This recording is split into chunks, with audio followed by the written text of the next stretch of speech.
Hello everyone, in this video I want to give you some tips on the step altitude. But before getting in, I'd like to discuss some basics which can help us to understand the importance of the step altitude. Then I will do some demonstrations using PMDG aircrafts later on in this video, so let's get started. For a better engine's performance, which will result in better economy, flight crew will select an optimum initial cruise altitude, which can be the one computed by the FMC. Generally speaking, the higher a jet aircraft flies, the more economy we'll have until it reaches a maximum economy flight level, which corresponds to the optimum flight level. However, flying to a higher altitude is limited by the aircraft gross weight. In other words, the less heavier the aircraft, the higher flight level it can fly for a maximum economy. As you know, to keep an airplane flying, we need to burn fuel continuously. As the fuel is being burned by the engines, the aircraft becomes less heavier. Consequently, the aircraft will be able to climb to another new optimum flight level. Depends on how long is the flight range. We keep chasing the optimum flight levels along the whole flight for fuel saving, until we get closer to the top of descent, where this procedure is no longer necessary. Let me illustrate some conventional terminology used when dealing with the step altitude, starting with the step climb. The step climb is calculated position along the cruise flight level, where the aircraft can initiate the climb to the next scheduled optimum flight level. The step altitude is the next scheduled optimum altitude that the aircraft will climb to. The step size is the increment which will be added to the current cruise altitude in order to determine the step altitude. The step size can be 1,000, 2,000 or 4,000 feet depending on the rules of the airway being flown. Let me now take you inside the cockpit and show you how to plan and fly the step altitude. I will give you some examples quickly with the different airplanes, and the purpose of these examples is to walk you through different ways to set and plan the step climb, which depends on the FMS arrangement, which can vary from one aircraft to another. Let's now start with the PMDG Boeing 737 NGs. My FMS pre-flight is already completed. As you can see here, both the flight plan and performance initialization are active. Now, to program the step climb in our FMS CDU, we need to go to the cruise page. Here you can see the step climb line is dashed, and we need to put in our next step altitude. But we have first to decide what step size we can add to our initial optimum altitude. As I told you earlier, this depends on the airway rules. This is usually the part of the dispatch job, and you can use the SimBrief website to make this task easier. SimBrief is a virtual online dispatch where you can find many useful flight planning tools, and you can sign up for free. In this example, I'm using the operational flight plan generated by SimBrief. Here you can find all the information about our current flight.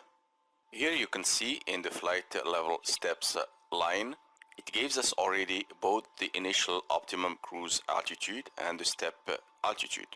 All what we need is to go to our FMS CDU cruise page and fill up these informations. And I've already entered the initial optimum flight level during my performance initialization. Now I can set my planned step altitude, which is flight level 360. And you may ask why the initial cruise altitude is different from the FMC computed optimum flight level. And the reason, because in this flight I have to fly on uneven 1,000-foot altitudes to comply with the flight rules. And the flight level 340 is the closest even flight level to the computed optimum cruise flight level. After entering the step climb, the FMC will compute the estimated time of arrival and distance to go to the step climb point and displays them in the step point line. Additionally, the FMC will compute and display the fuel saving in the savings line, as you can see here. Now the FMS will generate a small green circle with S/C or step climb symbol along the depicted flight plan on the navigation display, as you can see here. All what we need is to monitor our position. As we get closer to the step climb point, we reset our new cruise altitude. For instance, it's 36,000 feet. Then as we get over the step climb point, we press altitude intervention on the MCP panel to engage the VNAV climb mode to climb to the new optimum flight level. And that's it. Now let's move to the next example with the PMDG 747-400. Let's have a look at the cruise page.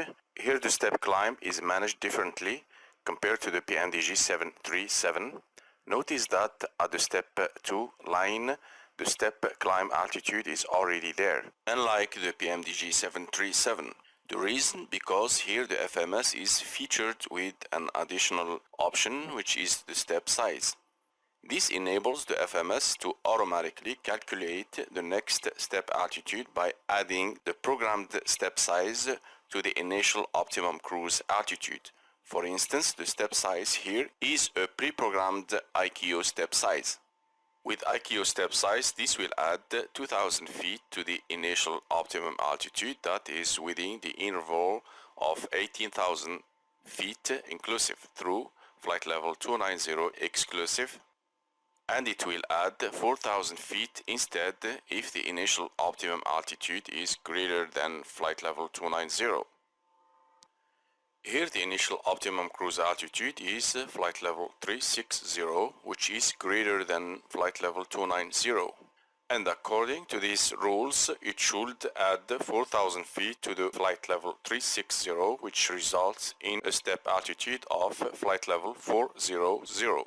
Since the maximum altitude we can fly, for instance, is flight level 390, according to what the FMC is telling us here, this means that we cannot comply with the ICAO rules since we can fly only on even cruise altitudes. But if I refer this to my SimBrief operational flight plan, here the flight level steps, as you can see, they're arranged with 2,000 step size. Following the dispatch rules, I can simply go back to my FMS CDU cruise page and change the step size to 2,000 instead of ICAO.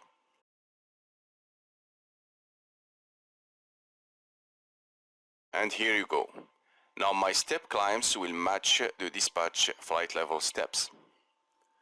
The other way to do this, based on the operational flight plan, is to enter the step climb manually in the legs page.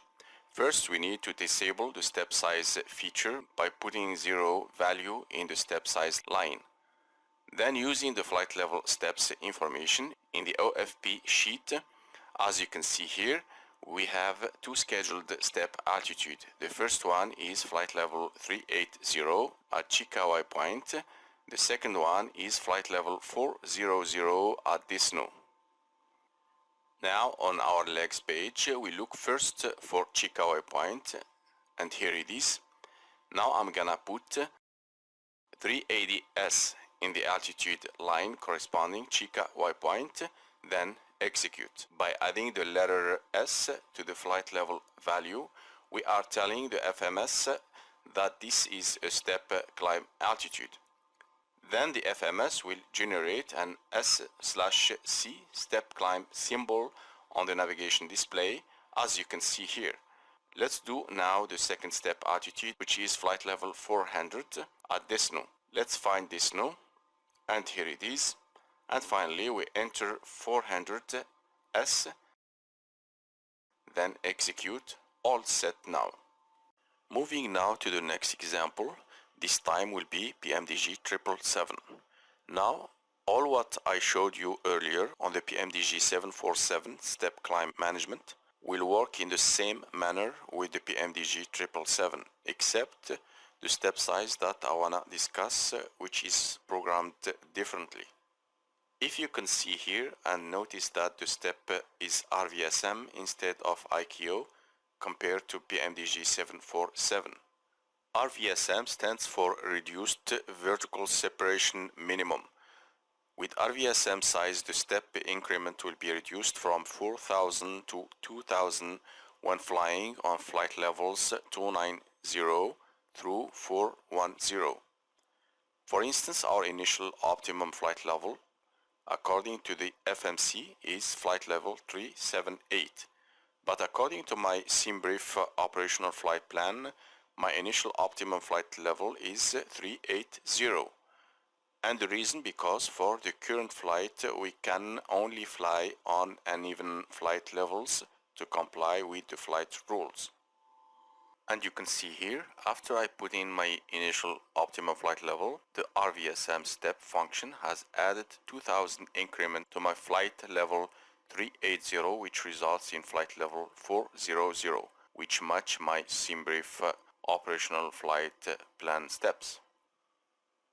Finally, I want to show you how to set up the step climb when the FMC has no step climb function, such as Qualitywings AVRO RJ100. This is the Qualitywings AVRO RJ100 FMS CDU. So if I go to the cruise page, you can see here there is no step altitude function. Now here is the way I manage my step climbs. First, I will go to my SimBrief operational flight plan and look at my flight level steps. Here I have my initial optimum flight level, which is 260, followed by the next step altitude, which is flight level 280 at Vegdu. Now I go back to my FMS CDU legs page. Here I'm gonna create my own waypoint as a step climb reminder. This will be a few miles before Vegdu, which is my original planned step altitude waypoint. Now I need to locate Vegdu on my legs page. And here it is. I copy Vegdu to my scratch pad. Then I will add to it ±5 miles. Then I'll click on Vegdu line select key to add this new waypoint to my flight plan. Now the FMC has labeled this waypoint as Vegdu 01, as you can see here. Let me now show you how this looks on my navigation display. Here is Vegdu 01. Now this will help me to visually distinguish this waypoint from the other waypoints and will remind me for the step climb point along my flight plan. And this completes this tutorial. Thank you for watching.